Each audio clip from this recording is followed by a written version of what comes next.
Astro flipping. Yep. Keyglee. Yep. I'm assuming you do a shit ton of real estate still. Yep. Do you know how many actual deals you've done since that very first deal? Over 7,000. Over 7,000 deals. What's going on, y'all? It is Eric Cline with another amazing episode of Refuse to Lose podcast. And you know, I'm here lately, I've been bringing on some pretty cool guests. And as I say every single time, I'm excited about this one. We got Jamil Damji, and anybody that more than likely is following me or watching the journey, you've probably seen this dude, whether it's hearing about multiple businesses that he owns within the real estate wholesale industry. I mean, this guy's been in the game for 20 plus years. Before I ever stepped foot into the industry, there's only a handful of guys that I can say coming into it, man, I know who that guy is and I'd like to meet him. He's one of those guys. Been around for years, done some amazing things, impacted many, many lives. And dude, he's got some of the dopest ads that I've seen personally when it comes to marketing. What's cracking? I'm the Wholesale GENIE, and I can grant you 3 wholesale wishes. My first wish is for free seller leads. Granted. Wow! Oh my God! All right, okay. Well then, my second wish is for a cash buyer whenever I want him, and he's gonna have to pay top dollar. Granted. No way. So, Jamil. What's up, dude? What's going on, man? Nice to see you, bro. You got tattoos on your knuckles? I do, yeah. 12, What? 12. What's that stand for? So, they're my angel numbers. I was born on 12/12. Okay. December 12th. And oddly enough, the day I left LA to move to Phoenix to pursue real estate full time again was 12/12/12. Really? My birthday, yeah. I was in a U-Haul driving down the 10 freeway on 12/12/12 with my dog, and I was bawling my eyes out because I had just spent 4 years in LA trying to be a comedian. And okay. That's why you're so damn. Dude, I enjoyed it, right? Yeah. Like I had a good time with it, and you know I never popped or anything like that. I had a few like viral shorts and sketches that I did. That didn't really pay me anything. Yeah. But it showed me that I had the chops to make something funny and good. Right.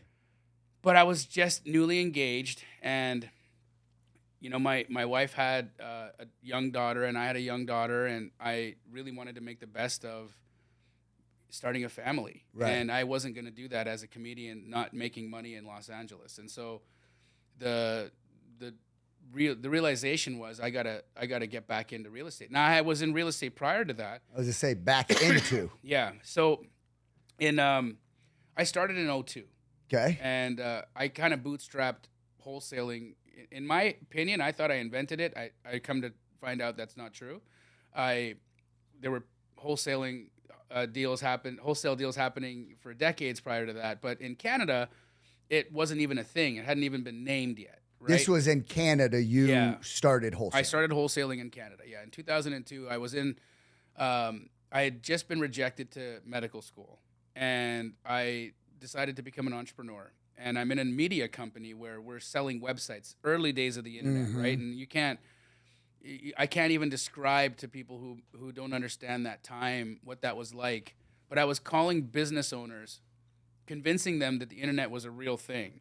Yeah. And that they should build a website to market themselves instead of just buying a Yellow Pages ad. And so that was the business that I was in. And I came into this company that was failing to sell websites. And, right. and a friend of mine referred me and said, Jamil's really good on the phones. He could probably bring in some clients. And he said, come on in. So in a week, I went and I sold more websites than they had sold in a quarter. Over the phone. Over the phone. And they're like, what do you want? Like, what do you want to stay? And I said, half the company. I'm not going to do this for nothing. And they were like, okay, at this stage right now, we need this. Sales we need are you king. so bad, so we'll do it. Now, they weren't the greatest business people because I'm selling a website for $600, right? A 6-page, $600 website. Come to find out, it costs $700 to make these. Oops. Yeah. So I really, really do a good job and put us out of business fast, right? Yeah. But the fun thing about it is that wasn't what I was meant to do. I was put in proximity to a business partner who was doing real estate with his father. And they're, old school developers. They would take old bungalows, knock them down, and put luxury duplexes on them. And their biggest, gripe was, where do we find more bungalows to knock down? Mm-hmm. And I overhear a conversation, and I trying to interject in some way to get myself involved because I'm a young guy from a socioeconomic class that my parents didn't make more than $30,000 a year. Yeah. And to me, I overheard them talking about making $160,000 on one deal, and my mind was blown. Right? I'm like, how do I do that? How old are you at this point? I'm early 20s. Early 20s. Yeah, this is 2002. Got it. Okay. So, they're rejecting me. They're like, you don't have a license, you have no credit, you didn't even get to medical school. Like, bro, like. You ain't qualified. Easy, right? Just get back on the phones and sell websites. Yeah. Shut up. And I hear them say, like, we just need more building lots. And I'm like, okay, so what does that mean? Well, like, we just need more houses to bulldoze. If you know anybody selling, I'm like, got it. So I'm walking my dog. Literally the next day I'm walking my dog. I live in one of these neighborhoods where they do this development. They're knocking, and I see the construction all over the place, right? I just never paid attention to it because it wasn't in my wheelhouse to pay attention to. Now I'm paying attention. I'm looking at all of the houses getting demolished and all the duplexes coming up. I think, man, the one I'm living in is probably going to get demolished sometime too. And I continue walking, and I'm like, oh, look at this house. I tried to rent the house months earlier. Ferenstein's still on the lawn. But it was like $200 too much for me. I was like, that's where I was money-wise, right? Yeah. $200 decided where I live. And I just called her up, and I said, you've had a hard time renting this place. I've seen it available for months. What about selling it? And she said, for the right number, I'd sell it. What is that number? What is your number? She says, $350,000. Like, cool, thanks. Call you back. Run to the office, talk to my partner. I'm like, what do you guys pay for this? What would you pay for this? Now, I think that's where my world bifurcated because I asked the right question. Most people would have gone and said, I can get this for $350,000. Yes. And would have put themselves into a situation where the man would have paid them a referral fee. Yep. Right? And would have been happy with whatever that referral fee was. In my world, if they paid me a couple thousand, 5,000, I would have been over myself, right? Walking your dog. Yeah. I would this would have been the coolest thing I'd ever done. But because instinctively I asked the question, what would you pay? He says $400,000. So now I have a $50,000 problem to solve. It's not just a couple grand or like a little referral fee. It's $50,000, right? And so I'm racking my mind with how am I going to get $350,000 to buy this house so I can sell it to these guys for $400,000 because that's what I think I need to do. Of course. And I start calling relatives. Will you loan me some money? They're like, dude, you didn't get into medical school. Take it easy, bro. Just get back on the phones and sell websites. Fuck off. Right? Like, that's what I'm getting pretty much from everyone, right? Yeah. Like, you're the dude who didn't make it. Leave us alone, right? Don't call us. And so I'm like, well, family's not going to do it. So I get to the Yellow Pages, which is what I was doing anyways. I was calling business owners out of the Yellow Pages, so I'd go to attorneys. And I start calling real estate attorneys, and I get all the way to letter S. David Steed, the guy's last name is Steed, S-T-E-E-D. He's now disbarred, but I say his name so much that I know the guy would have been super rich if he hadn't fucked off and done something stupid and lost his real estate license or his attorney's license or whatever. So sorry, David. Reach out. I'll send you some money. He answers his own phone because he's really fresh out of law school. Yeah. So no legal secretary or anything. And I explained to him what the situation was. Everybody else didn't even want to talk to me. I was just getting, passed off to the appointment setter, and then they want like $500 or $300 for a consultation, and I'm like, man, I don't even got that, right? Like, I don't have $300 to talk to you. And finally, I'm actually on the phone with an attorney, And I just say what's happening. I have a house I can buy for $350,000. I got a buyer who will buy it for $400,000. I don't know where to get the money. Do you know of like financing, or do you know a way that I can do this? Do you have any connections or anything? And he says, oh, you don't need financing. He's like, you can do this by a matter of contract. And I'm like, and then? He says, well, what you'll do is you'll get 2 contracts, one where you're the buyer. It's like, it's really important that you have your name on it, and after it write and or nominee. And I said, okay. And then what? He's like, well, on that one, you're going to buy it for $350,000. He said, then you're going to take a second contract, and all the terms have to be the same, from who you're going to have close the deal, to the closing dates, to the inspection times, all the contingencies, all that have to be the same. They got to line up. Except on the second contract, your name is on the seller line, and the guy who's buying it from you is going to be on the buyer line, and the price is going to be $400,000. I said, and then what? He's like, get everybody to sign, and I'm going to point out on the document that I'm going to email you where people need to sign. Make sure it's all done right, because it's going to be tough to go back and get these things re-signed. Right. And I said, okay. And then what? He's like, well, just bring them over to me. And then what? He's like, a couple weeks, everything checks out, I'll have a check. What's going on? Hopefully you're getting massive value from the video that you're watching right now, and I'm going to continue to drop them every single week. But I have a favor I need from you. I'm trying to get to 10,000 subscribers by the end of this year. More people need to hear this message so we can change as many lives as humanly possible. So what I need you to do is click the subscribe button and hit the notification. Let's spread the word. Anybody that you think could get value from these types of messages or videos, pass the word along. Now let's get back to the video, and thank you so much. A couple weeks later, there was a $47,000 in change cashier's check waiting for me at his office. Because you had to pay I had to pay Steed. Yeah. Steed. Yeah. 22 years old, almost 50,000 on your first deal. First deal, dude.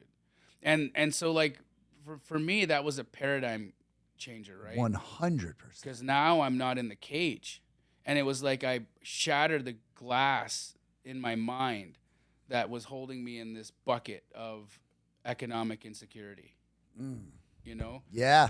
My grandmother, when I was growing up, would tell us, we have no money. We will never have money. And she said it in our language, but that's what she would told us, right? That was my subconscious program, we're just that. And then when I didn't get into medical school, I thought I lost the opportunity to make that. something.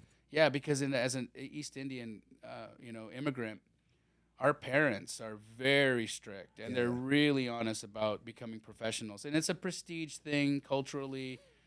That's the norm. It's the norm, right? Yeah. Like every Indian parent wants a doctor. Child, right? Yep. They want a son first, and then they want that son to be a doctor. It's garbage because girls are great. Right. But they want a son, and then they want that son to be a doctor, right? And if as an Indian parent, if you have a son and then that son becomes a doctor, you won the lotto. You won the prestige lotto. You get to walk around with your head the highest, your dot the brightest, and you're just like, I'm the king of India. That's how you feel. Yeah.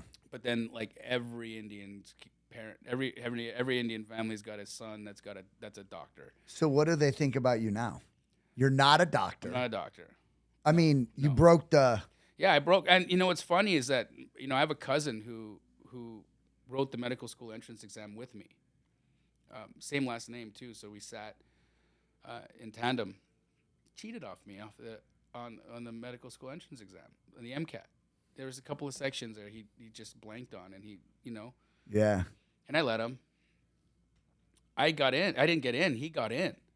How does that even work? And I was so pissed about that, right? And I'm like, this guy got into medical school. I didn't let him cheat off me.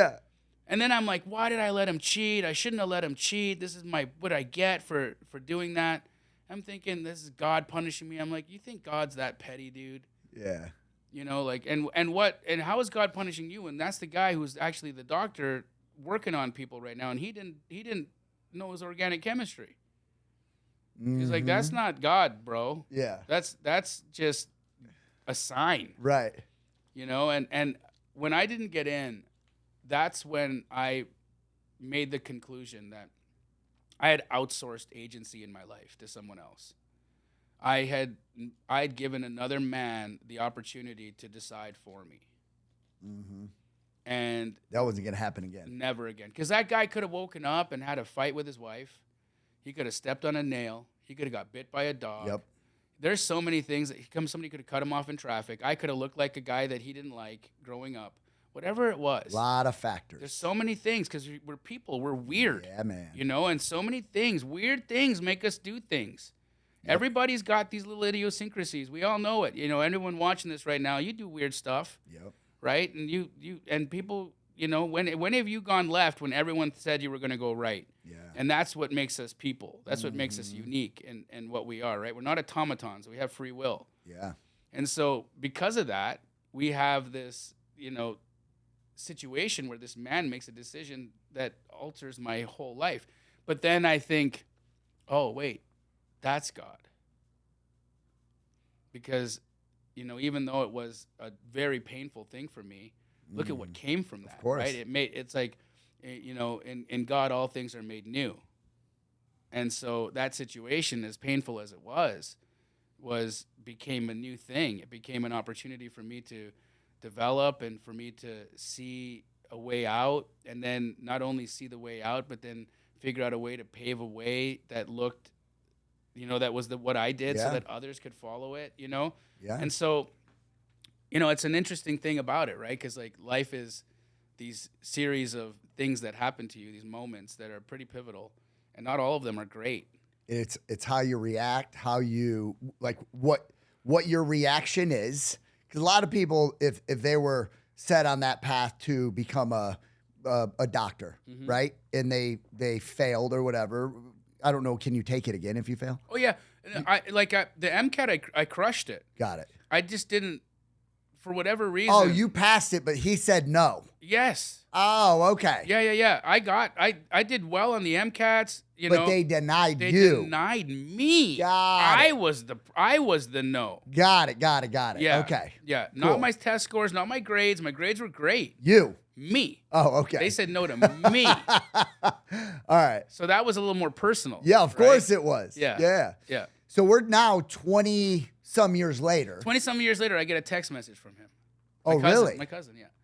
And he's like, and so what was really funny is that we stopped talking because I was kind of butthurt about it, but I was wanting to still be his friend, but then I was the guy who didn't get in.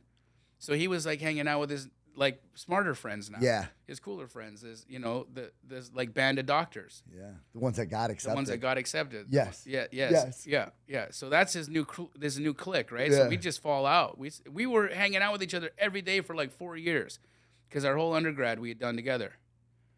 And the relationship was gone, ended, right? Mm-hmm. And that was heartbreaking. Of course. And so I always kind of like thought about it a little bit in the back of my mind, like send him nothing but love, you know, like he got sick at some point and I was really like, you know, I was texting him and checking in on him and seeing how he was, but you know, he's great. He's doing great. He's found a really cool niche in his own world, but he sends me a message. He sees me on TV with my sister and Pace on our TV show, right? And he's like, dude, looking at you, he's like, hanging out. He's like, I get to feel like I'm hanging out with you and your sister again while I'm watching you guys do this. And he's like, it's the most incredible thing I've ever seen. He's like, and I can't believe, look at where you've gone. You know, he's like, can I tell you something too? I hate my life. I hate my life. I used to feel sorry for you. He's like, I feel sorry for me. He's the same nationality, right? Yeah. He was expected to go and do this. He did all the things his parents Not said. a life by design. No. He's living a life that was pretty much created for him. For sure. Now he's taken he's taken it by the horns and made things for himself that are now uniquely him, and I think he's doing great.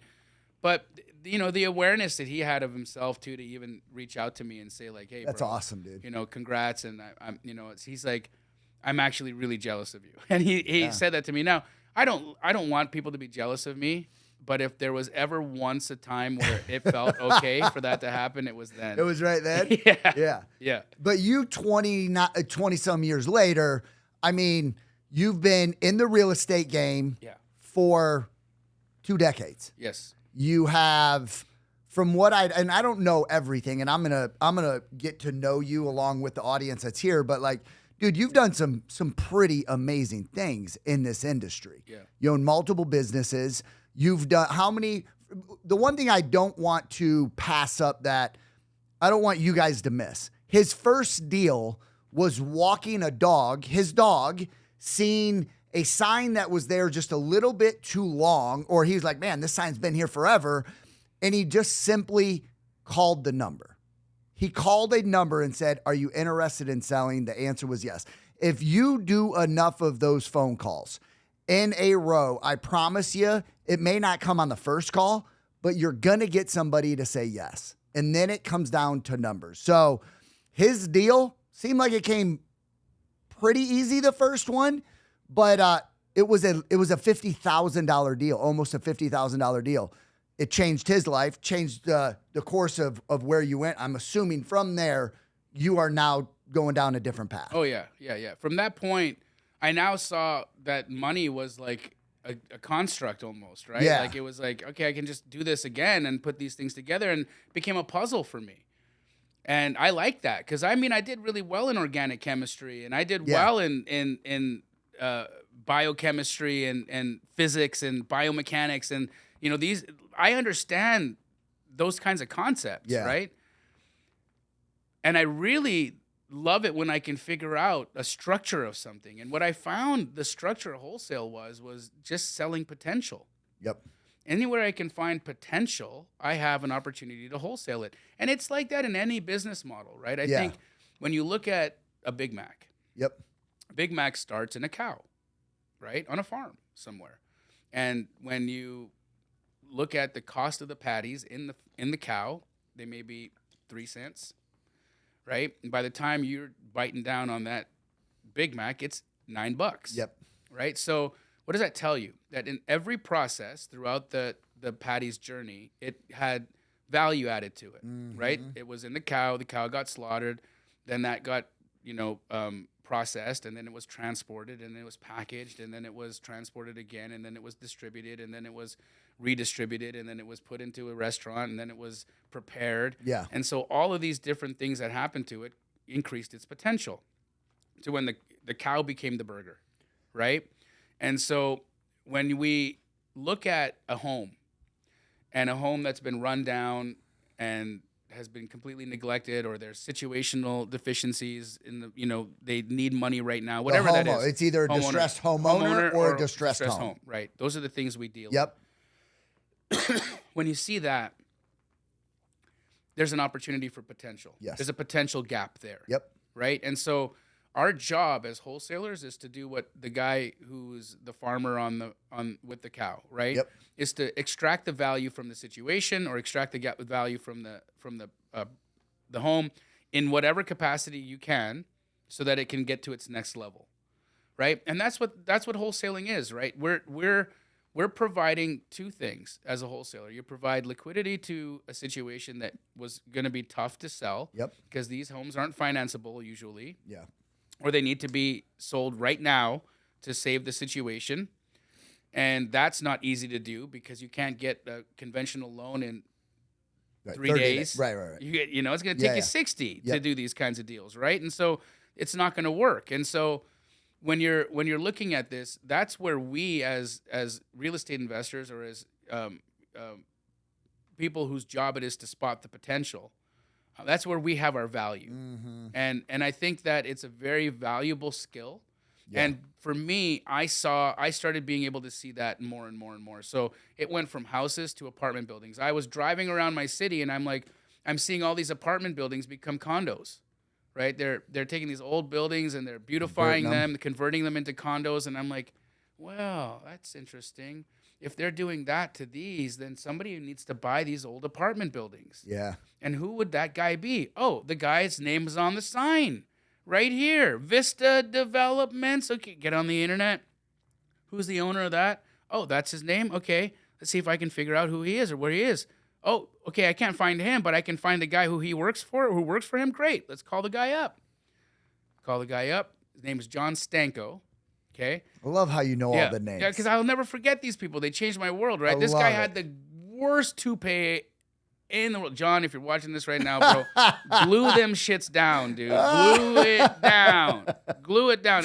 It folded up on all the sides, folded up in the front, folded up on the sides, folded up on the back. The guy was great, though, right?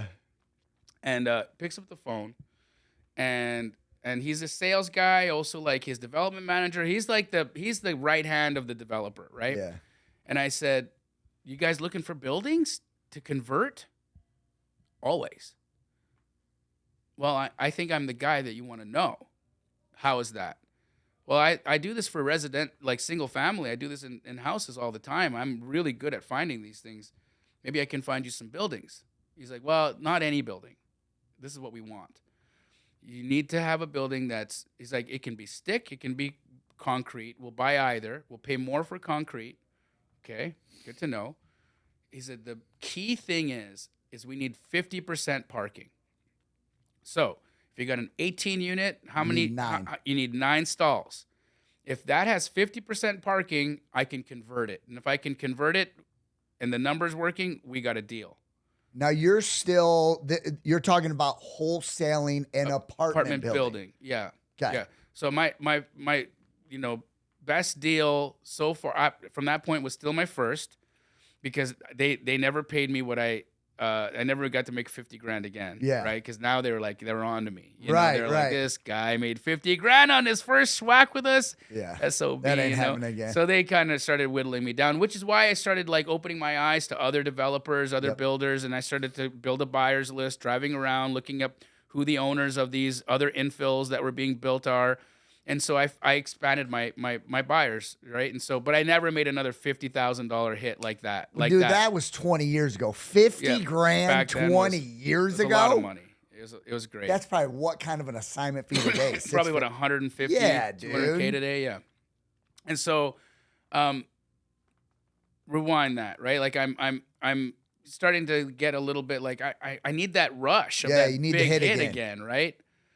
And I find an apartment building, great one, over by the river in Calgary where I grew up, and it's got all the things. It's concrete and 50% parking, more 2 bedrooms than 1 bedrooms. All the things line up, right?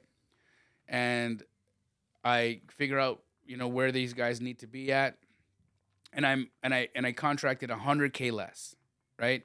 So than what the guy was asking for. Than what the guy will buy it for, right? So I get to make $100 grand on this. Oh, one, snap! Right? And I'm like, yes, like that. Like I get that rush again. It's like $100 grand on one deal. It's just incredible for a guy in his 20s, right? And so I start going mad now, because I got it. And so I almost leave single family behind. Now I'm just speculating and out there looking for apartment buildings. I'm calling all the handwritten signs in town. I was a maniac, brother. I was driving every street, up and down the streets, knocking on doors. If there was no sign, I'd wait for people to come out and be like, "Can I have your landlord's phone number?" Like, I was just going. You caught the bug, dude. I got the bug, right? Yeah. I was losing my mind, and I did well. I got to where, Eric, I'd made millions. I'd made millions at this point, and it was like money in the bank, cash, because I wasn't spending it, right? Well, that's actually not totally true. I was spending it a little bit. I bought my mother a house on a lake for Mother's Day. I bought myself a home overlooking the city, and I had a bunch of cars, right? But I was young. I was 20 years, and I really, really toxic, expensive girlfriend. Right, but again, that's like what somebody in his early 20s is gonna do. It happened fast for you. Happened really fast for me. Like within a couple of years, I'm a millionaire. I can relate to that. Yeah, within a couple of years, I'm a millionaire. Right. Yep. And finally, the developer, the guy who's buying the buildings from me, comes to town and wants to meet me. Right, and I'm like, oh, I'm moving up. Like I'm gonna figure out what this guy's about and what he's doing, and I'm gonna take the next leap. And he pulls up in a Phantom, Rolls Royce, favorite Phantom, car, right? Pulls up in a Phantom, a big boy, and I'm expecting this like bull to walk out of the car, right? And the guy's like 3, fat, bald. And then his girl comes out, and she's like 5'10", gorgeous. Yeah. Just like a bombshell. And I'm like, oh, that's what happens. That's how That this works. goes. I'm like, this is what's up. Right? Yeah. And so I put it all together in my head. I'm like, that's the play. That's the play. I got to stop selling this guy my buildings. I got to start buying them myself. And In your mid-20s, really? Yeah. And so now my sister is, she's my partner in this, and she's been doing some construction in the background. She renovated mom's house that we bought on the lake, and so she's like pretty proficient. Yeah. And like I come to her and I say, hey, what if we buy these buildings and take them down and renovate them? I'm like, you've got a crew. So could you get some more? She's like, yeah, and I got some other friends. We could totally do this. I'm like, okay, we're gonna do this. We're gonna use the money that we've saved. I'm gonna put them as down payment. And we're gonna get financing for the rest, and we're gonna become the developer. Why are we letting this guy make all the money? We're just making $100,000 on a building. He's making $1 million, right? Like, let's stop. I mean, look at that guy. He's, look at this girl. Like, we gotta be him. Me. Yeah. Right.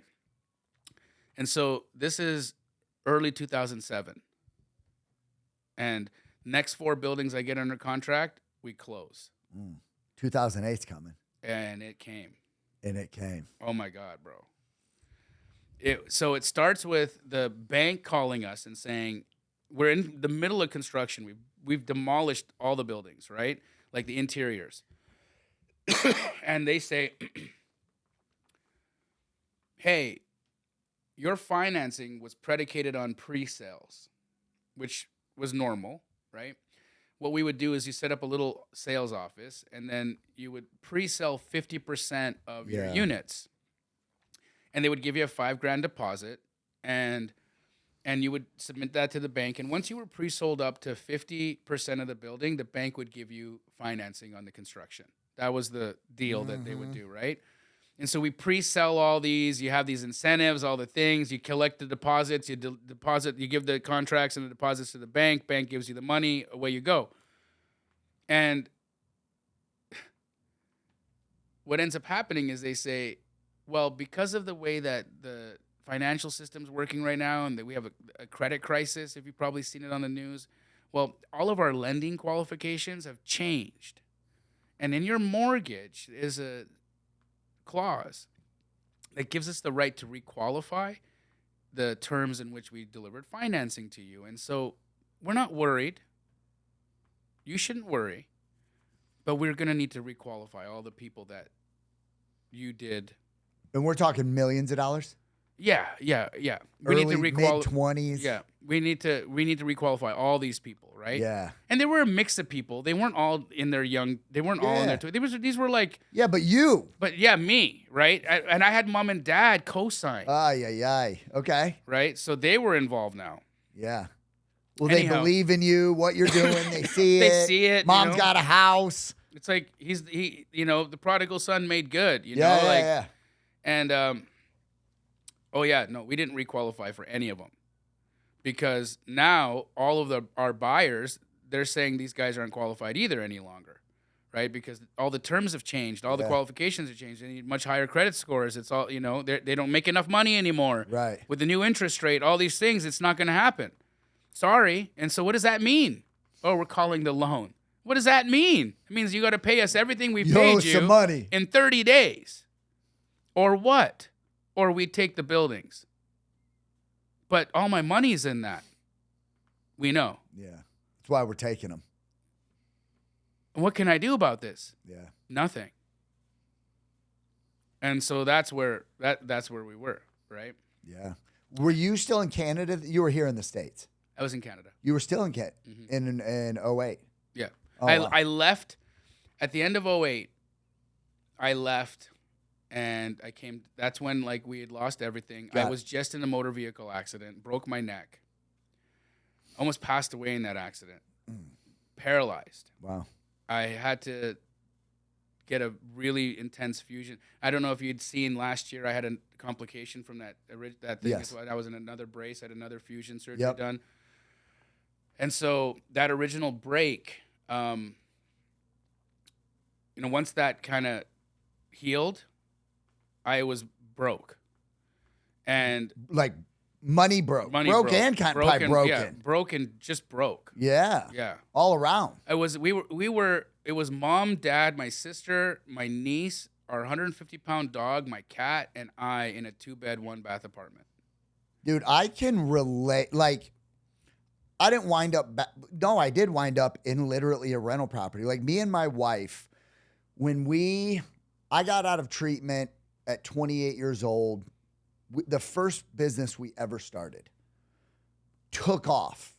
And there were times where we were like, holy shit, how did this even happen? We were in the timeshare exit space, and we went from barely getting by to making millions of dollars. Like, at the peak of our company, my wife and I, we had the largest timeshare exit company, and it went from 0 to 34 million a year in like 6.5 years. Wow. And we were netting 12 of that. We had a partner that owned 33%, but we were making really good money.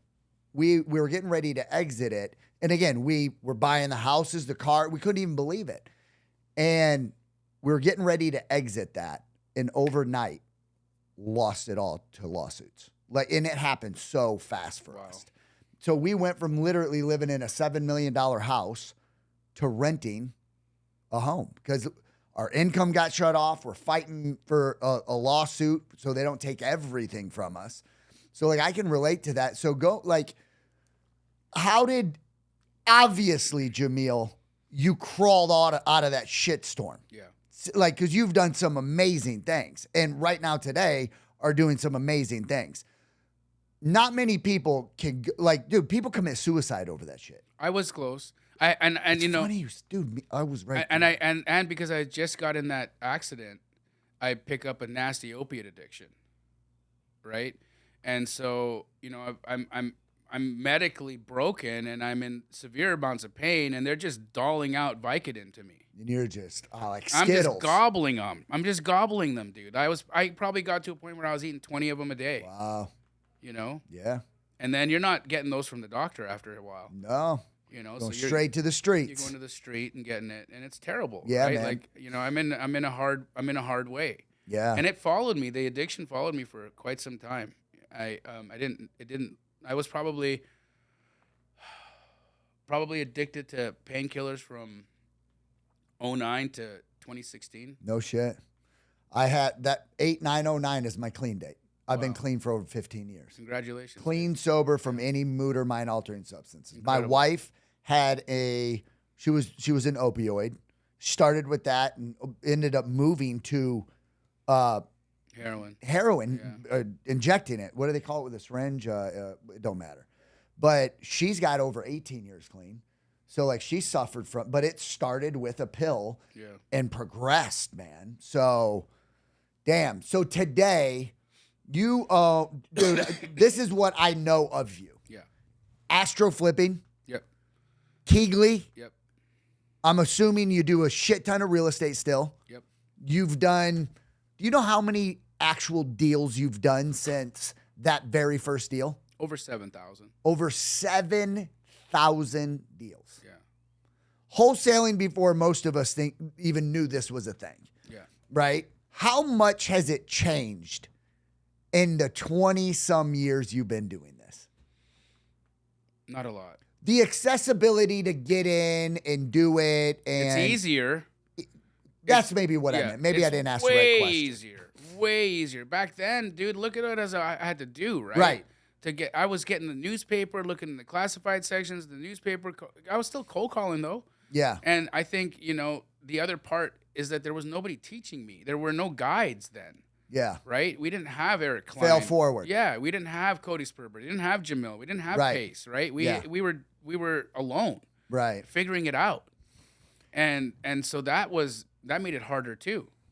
But I think today's world, with the access to information we have, the technology that's available, Decades into days. yeah, Huh? for sure. And then now it's really just about if you're willing to do the work. To do the work. Yeah, Jerry Norton was on here last week. Love that dude. the best. The best. And he was like, I challenge people to do 100 offers in a 100 offer challenge. Yeah. And he goes, if you make 100 offers, you're going to get a deal. Mm-hmm. And he goes, but the problem is when I do these challenges with people, they never get to 100 offers. Mm-hmm. They quit before their first deal. I don't know if this statistic is true or not. I've heard it from a couple different people. You may know. Like they say the fallout rate in this industry is 95%. Of people Like who quit. who say, I'm going to get into wholesaling before they get a first deal closed and funded, they actually quit. Seems high, but the more and more people I talk to. I haven't experienced it like that high, but there's a big difference, I think, in the way that in our community in Astro, right? I've focused a lot on mindset. Well, that's 90% of it. Yeah. Wholesaling is not hard. No, It's this right here. absolutely. Yeah, you have to. Yeah. And because that's where the focus was, our actual fallout rate is like, Amazing. it's incredibly low. That's awesome. And our success rate is high. Our, a lot of it is just, I think, due to the fact that we've got, people that are bettering themselves. And now, in addition to that, there'll be people who have come through the Astro community, did the mindset work, effed off and did something else incredible. Yeah. Come back and say, dude, I didn't end up pursuing wholesaling, but you changed my world here because I got to know myself and I got to figure out the patterns in my life. Yeah. And I started to see where I was just doing the same thing over and over again like a robot. And I fixed that. And now I'm, the top pharmaceutical sales rep in my entire thing. I'm making $1 million a year. And I just wanted to say thank you. That's amazing. And it's like, okay, this had nothing to do with wholesale. And it didn't matter if it was wholesaling. It didn't matter if it was tax deeds. It doesn't matter if it's creative finance. It doesn't matter if it's day trading. Right. It's you. Yeah. Your success is a byproduct of your inner success. Yep. And I think that we are all just reflecting what's going on inside of us in our outer world. I think that's all that we're seeing. It's just a projection. Yeah. Someone said your what is it? Your income will never exceed your self-development. Yeah. Or something like that. Yeah. I'm like, I don't know if it took me many, many years to hear that, but it's like, I couldn't agree more with that. Like right now we're trying to, within like our community, I say we're doing something that hasn't been done before, but it's when people come, like we just did a wholesaling live day here in our office where we bring people in, we throw leads on the floor for them. We sit there and I pound the phones with them, like right next to them. But afterwards, we go out in the parking lot and we spend about 2 hours out there working, running, working out together, pushing each other, because like that out there is just important as hitting the phones. Mm-hmm. And we had Tony, a good friend of mine, one of my best friends. He led the workout and we went on a mile run. And he said, whoever finishes first has to run back to the person that's last, and we're all going to finish together. Mm. And it was these two that are Pat and Danny, they were there with us. And it's like, how long have you had your community that like the Astro flipping? We've been going since 2020. 2020. Yeah. Got it. Where I'm getting with this is like, for people that are at home doing this, I highly encourage, whether it's Astro flipping, my community, some other community out there, it's super important to get involved with one. Of course. And the reason is you're going to be in a group of people that are either days, weeks, months, or years ahead of the decision you just made. Mm-hmm. And it's easy to, if you're doing this alone, to get the fuck it's, to let all the negative voices get in. So it's like the communities are. Well, it's science. It is. And here's what I figured out, right? So Nikola Tesla says this thing. He says, if you want to understand the secrets of the universe, think in terms of energy, frequency, and vibration, right? And then, classical physics, we know that everything is vibrating. In quantum physics, we know that everything is vibrating, and we actually have two states. We're both particle and wave. And the wave function of what we are collapses when we're observed. So when consciousness approaches the photon, it collapses the wave function and it makes the particle, and that's what makes physical things reality. Okay. The atom is 90% empty space. I'm going somewhere with this, right? Yeah. Which means that we're all just vibrating. We're all just vibrating things of energy, right? Now, you ever seen what a metronome is? It's the first time I may have heard that word. Jamil. Okay. So I'm gonna challenge people to don't leave this podcast right now. Do it afterwards. But say the name again. A metronome. Metronome. Yep. And it's incredible. Okay, it's like these pendulums, right? When you put them in the same space, you say we line up 4 metronomes right here, and we start moving the little pendulum thing. Yep. At different rates. They'll go at different rates, but within a matter of a few minutes, they'll all be in sync. In sync with each other. Like grandfather clocks. You put a grandfather clock, you go into a room, and you say we go out right now today, and we're like, hey, we're going to come give everybody $500 for your grandfather clocks. We go collect 30 grandfather clocks. They're all going to have different periods. They're all going to be going off at different things, different times, right? You put those 30 clocks in a room. It's a matter of time. Within like a few hours or days, no shit, they're all going at the same period. What does that mean? That the vibration of one affects the vibration of another. Yeah. And so when you are in proximity to success, to people who are farther along from you, you are taking on their energetic characteristics, just being in the community with them, just being in the room with them, just being on the Zoom with them, just having communication with them, just working with them. Yeah. You take on their characteristics and you entangle with them. Yeah. And the Nobel Prize was just one proving entanglement, right? Which means that we're connected non-locally to each other, which is why you think of your grandma and she calls, or she thinks of you and you call her. Right? So the spookiness that Einstein was talking about isn't spooky real at all.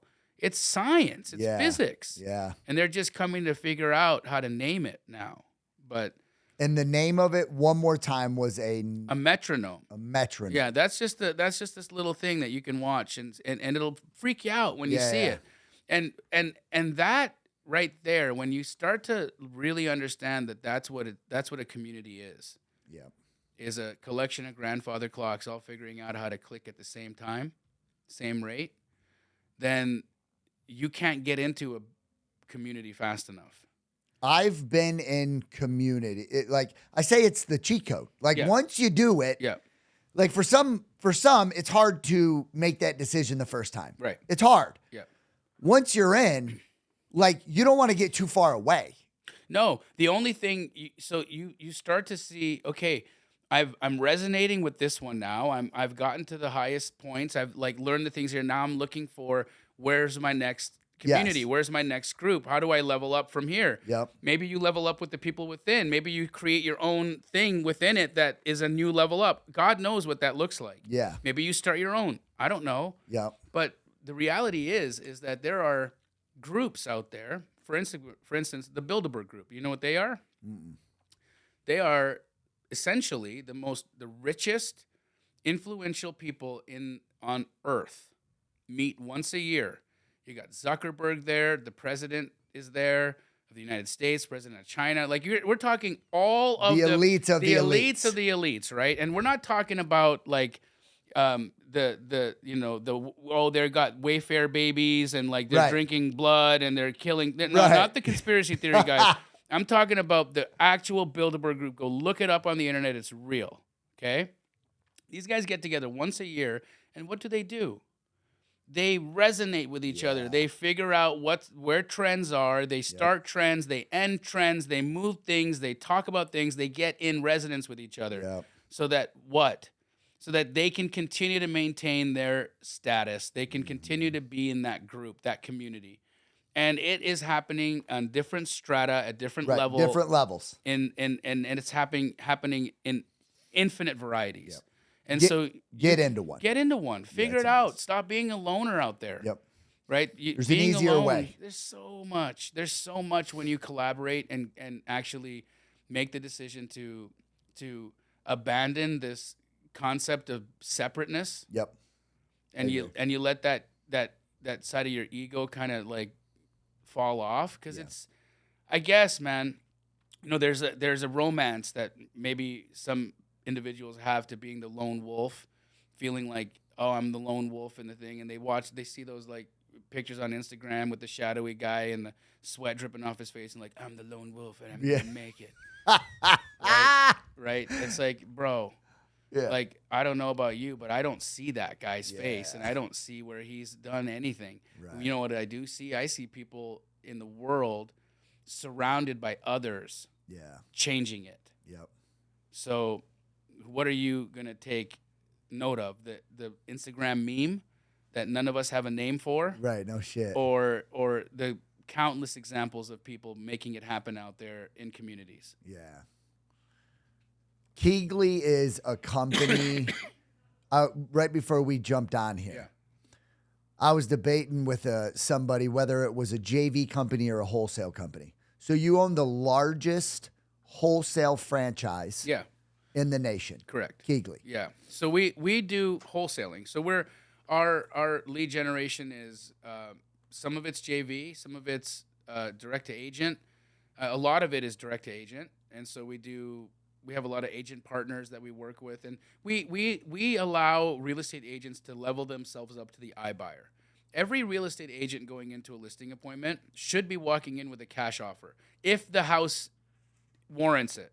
Yeah. For instance, if you're gonna go to a listing appointment at Eric Kline's house in PV, I'm not bringing you a cash offer, right? Because you're not the guy who needs a cash offer. Right. You're going to be living in a beautiful mansion, right? Yeah. So I'm going to be bringing you all the ways that I can sell a beautiful mansion, right? Mm-hmm. But if I'm going to a house in a working class neighborhood, when I've asked the questions on the phone, when's the last time you renovated the home? And they say never. And I'm like, cool. All right, check. Right? I'm going to walk into that listing appointment with multiple options. I'm going to say, look, here's a cash offer. Here's a cash solution. Here's what I think the house is worth if we do a little bit of work to it. Yep. And you sell it full retail. Yep. This is going to get you your most money. May take some time. And here's what I think it gets if we clean it up. You guys leave. There's lots of stuff here, so we got to put stuff in storage or throw things away. That's going to cost a little bit of money. We're going to have to get a few things fixed here, handyman work for this house to be financeable. But now we're going to be at the markets.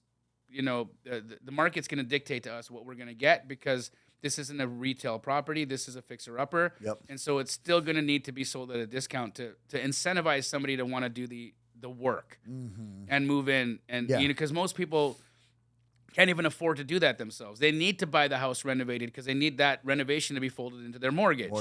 They're not going to come in, buy a home, and say, oh, I'm going to drop $80,000 now and fix this thing. They don't have the $80,000. The bank's got the $80,000. They've got the 10% down. Yeah. They got 8, but they can't pay 80. So when you're looking at those situations as a listing agent, if you can walk into those with a cash offer and then the other options, you're a way stronger listing appointment. And a lot of agents aren't doing this. No, but the ones that work with us are. Right. They need to. Yeah. So how does all these agents that are out there, because the statistics show not a lot of them make good money. Right. But if they work with you, and you teach this through Keyglee or Astro? Through Astro. Yep. How does someone get in touch with you? You can check me out on YouTube, youtube.com/Jamil Damji. Yep. DM me on IG at JDAMJI. Hit me up there. I would say the reality is that, you're going to learn from Eric, from me, from Pace, from, whoever it is. Yep. The key is work with somebody that you can identify with. Somebody that you feel like that's my dude. Yep. Or that's my gal. Yep. Right? Because at the end of the day, what Eric tells you is right. Yeah. Right? Eric's a real, you're a real guy. You're a real operator. You do the business. You Yep. actually do deals. You're legitimate. Okay. Yep. So what Eric tells you is going to work. Yep. What I tell you is going to work. What Pace tells you is going to work. What Brent's going to tell you is going to work. What Jerry tells you is going to work. How do I know these things? Because I know each of these humans. Yeah. And I've sussed them out. I've seen their businesses. I walked Eric's office over here. Yep. He's the only guy I know that's ever sold a wholesale company. And so he's real. He's honest. Yeah. So that should be your due diligence in that, okay, we've got a vetted operator here. Then now who does my heart align with? Yep. Because that's where you should go to learn. Because like we know, if the fallout rate can be 95%, then I think a big portion of that 95% fallout rate is people not working with the person who's going to light them up. Light them up or not doing the work. Yeah. You got to get lit up sometimes to do the work. You do. And I love lighting them up. Yeah, you do. Because they need it. I always say, man, I help people the way I know the way I need to be helped. Sure. You know, and you may help someone different than my style. So right. I couldn't agree more with you. There's a wide sea of people out there that need help, that are broken, that are looking to be, helped or brought up, not called out, called up.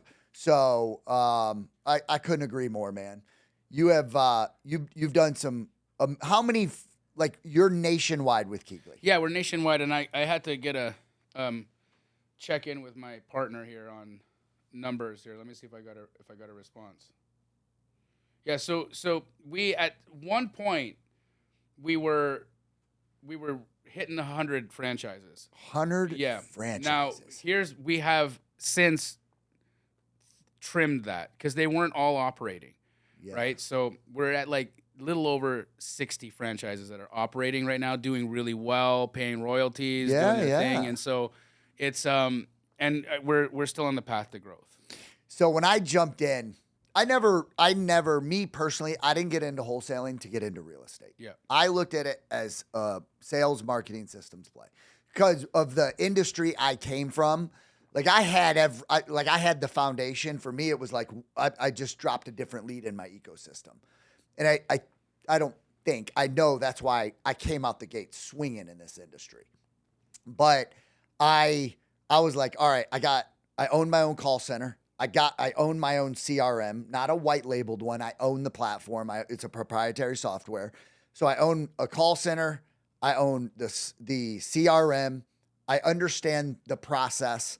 Like I have pretty much a business in a box, a Keyglee, but not a Keyglee, right? And I go, after like a year and a half of doing this, I was like, I'm going to open another office and I'm going to try that model. The only reason I'm bringing this up is like my hat's off to you. Looking at someone doing 100 of those, 60 is a massive number to me. Yeah. Massive number, dude.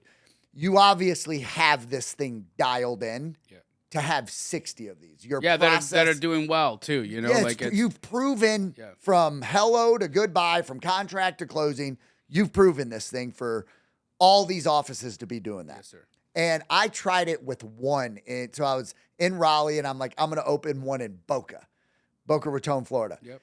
And like 90 days in, I'm like, fuck this, dude. It's hard. Dude, that's why I respect what you've done. I'm an entrepreneur at heart. I like to build, scale, stabilize, and sell. Like that's my jam. Even like my call center right now, run it remote. I'm literally building it, scaling it, stabilizing it, and selling it. So to see what you've done in not that long of a time. 2016. Okay, so you've been at it, what, 8 years? 8 years, yeah.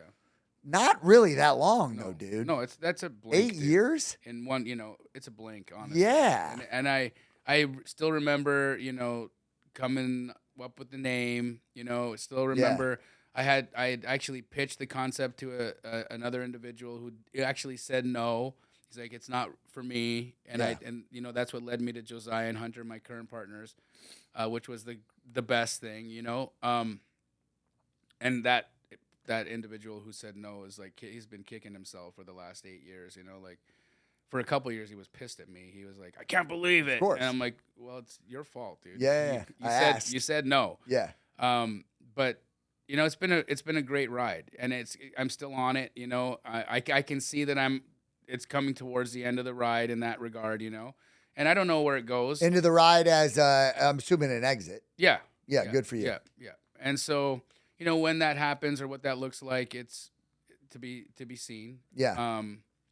You know, I feel like I'm developing as an individual at a rate now where, you know, making money has been an incredible thing, and I'm doing that, and I continue to do that.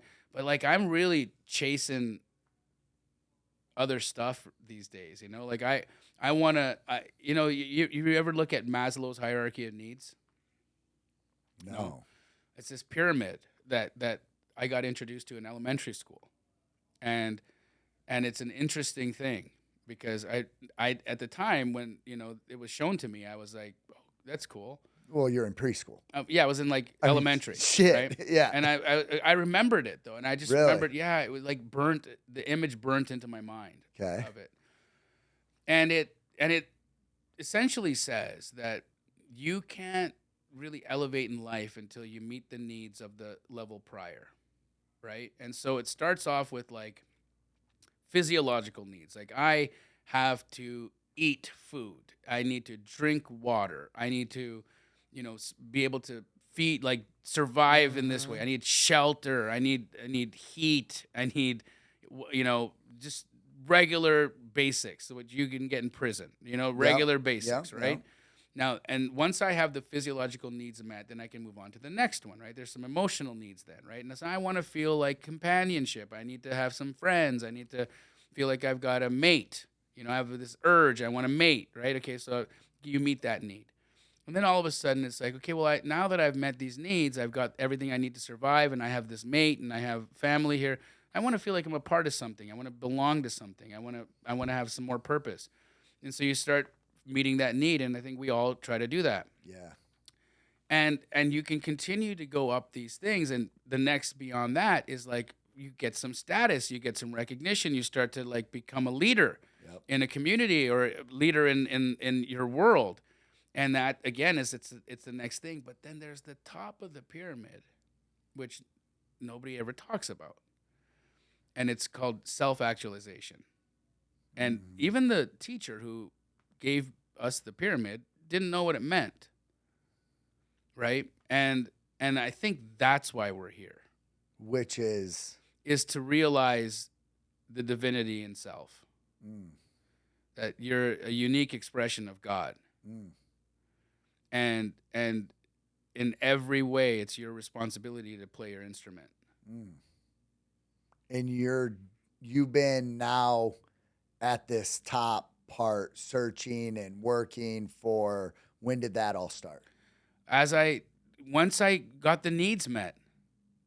Got it. So but you've been on the journey up for, like, when were you consciously doing this? I think when I started meditating, which was like right around the time 2016. Okay. I get anxiety when I do it. Yeah, and I would suggest not doing it then. I would say, you know, maybe trying something like breath work would be a really instrumental. My wife's into, like, and I have tried it multiple times. Breath work? No. Not the breath work, the meditating. And my head is a million miles an hour. Yeah. When my eyes close and I'm left with nothing but me and what's in here, it's like, and I don't have a panic attack, but I start getting anxiety. Yeah. And as soon as I open my eyes, it's like I almost took a breath. Yeah. But I've never really tried breath work. Yeah. So there's something that's really magical in silence. Okay. And you connect to another field. Yeah. You connect to something greater than you. And I think that your best version lives from that. And so for me, cultivating that and being in that has been my last, I'd say, 4 or 5 years of my life is where I've been heading. Is why I do weird things like, you know, torture myself at Burning Man and never heard of that. I go on. I've been on like 10-day meditation retreats where, you know, I just meditate for like 70 hours. You know, It's wild. But for me, that now is kind of, I'm starting to see how that and my entrepreneurial journey are intermingling with each other. Right. Because I've been able to figure out that there's a science to the energy of money. And I don't think it just needs to be accessed through real estate and wholesaling. I think that all of us have a unique thing that is our greatest expression of ourselves. My goal is to help people tap that. And it could be real estate, but doesn't need to be. Right. Because it's you. Yeah. It's uniquely you. And it's God knowing itself as you in its creation. And I know, and I'm getting closer and closer and closer. It's like the greatest game of hide and seek I've ever played. Yeah. And I'm enjoying it. And that's where I'm at these days. That's what I'm really focused on, and where I've been spending all my time. Like I'm in constant contemplation. I'm like, where the hell am I? What is going on around here? What does it all mean? Yeah. Yeah. That's awesome, dude. Yeah. You got a calm demeanor about you. I've worked on it. You really do. Yeah. Like you got the energy. It's like, it's just a calm demeanor. So, dude, it's been a pleasure having you on the, it's every time I start one of these, it was like, all right, I know exactly what I'm going to talk about. Yeah. I'm going to get to know him a little bit. Then I'm going to go into Keyglee. Then I'm going to talk, like in my head, I had this thing planned out. It went a completely different direction of what but it's exactly what I think we needed to talk about. Of course. You know what I mean? Yeah. So what is, if you just want to end this with, I'm not going to say 3 things or 2 things. What do you want to leave the audience with, Jamil, that is on your heart? Well, I guess the thing that's on my heart is the thing that I'm sure majority of the people that are listening to this podcast right now are maybe feeling, is that you're supposed to want more. You're here for more. That's not greed. That's not the thing that society and your boss and people want you to think that's bad. Your dissatisfaction with where you are in life right now is because as God's kid, you're not supposed to be doing that. You're not supposed to be dimming yourself and sitting at a cubicle and, like a corporate job is like eating McDonald's for dinner every day. It ain't good. It'll fuck you up. It'll feed you. Yeah. Right. And it'll give you the calories you need to survive. But like, you're going to feel good. Yeah. It wears on you. It does. Right. So don't blame yourself and feel like you made any mistakes, because everything that you did got you to this point, got you to this podcast. It got you to this moment. Yeah. And this moment right now, this moment right now is your moment of opportunity. It's your moment to actually say, enough's enough. And the day that you decide enough is enough is the day that you're going to start living. I love it. So get out there, get it done. I'm not going to add to that at all. I'm going to say one more time, thank you for coming on here, man. Thank you. I'm always honored to get to know guys that have paved a path before me. And I'm smart enough to know to like put my ego aside, because we all got egos sometimes, that I can put it aside, and I'm always a student to the game. I was all ears while you've been talking today. Thank you, brother. So I appreciate that, Appreciate honestly. you do. Until the next time, y'all, today is the day. As Jamil just said, it can all change. Where your feet are today, they do not have to be there tomorrow. They don't. No one told you today that they believe in you. I believe in you. If no one has told you today that they love you, I love you with all my heart. Let's keep winning together, y'all. Yo, what is going on? I want to congratulate you for making it to the end. What does that actually mean? You're in the 1% club. You stuck around for all the information. Most people bail on the life they ultimately want. So this is what I want you to do, so we can get to know one another. I want you to click the subscribe button, leave a comment, and hit the notifications. Why? I want to get to know you. I want to continue to win with you. By the way, that is me in the comments, so I want to personally chat with you. I want to know exactly where you're at. So click the subscribe button, hit the notifications, and I can't wait to see you on the next video.